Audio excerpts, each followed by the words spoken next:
You might want to watch this video as you're getting ready for bed, because today we're going to do a little bit of storytelling and reading together. The focus of this video is one of the most simple but most influential concepts of my entire marketing career. In 2002, an author that I follow that the entire industry somewhat worships, named Seth Godin, released the famous book called Purple Cow. And the whole premise of Purple Cow, and it's a pretty thin book, but the whole premise can really be summed up in one quick passage that I want to share with you. So bear with me, it's just a couple paragraphs. The new P is Purple Cow. When my family and I were driving through France a few years ago, we were enchanted by the hundreds of storybook cows grazing on picturesque pastures right next to the highway. For dozens of kilometers, we all gazed out of the window, marveling about how beautiful everything was. Then, within 20 minutes, we started ignoring the cows. The new cows were just like the old ones, and what once was amazing was now common. Worse than common. Boring. Cows, after you've seen them for a while, are boring.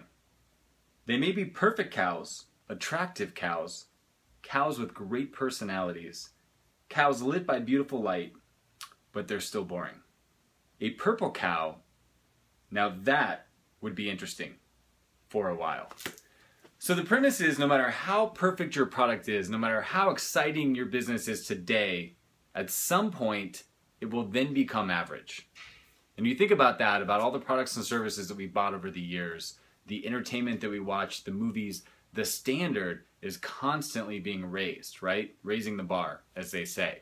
So it's a brilliant strategy to assess the landscape, understand what average is, and know that you've got to stand out from that crowd. Not just a little bit.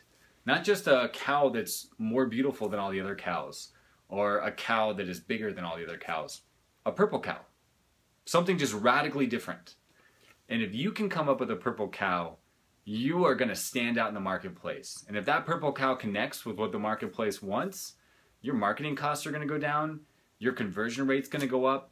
Like I said before, you're going to stand out in the marketplace. So don't do what everyone else does and assess the marketplace and try to blend in. People tend to look at their competitors' logos and say, well, everyone in my industry uses blue, so I have to use blue to look like them. Or all the big companies do X, so I need to do X. Find out what they do and go dramatically the other way. That's what JetBlue did when it launched as an airline. Actually, many decades before, that's what Southwest did when it launched. It completely stood out from the crowd.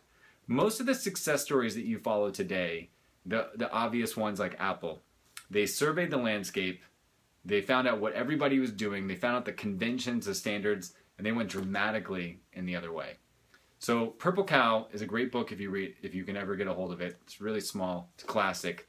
But this idea stuck with me for a long time. It's going on 13 years now since it was published as of the recording of this video, and it's served me very well. You don't come up with a name like Juicy Results when you're just trying to blend in with what everybody else is doing.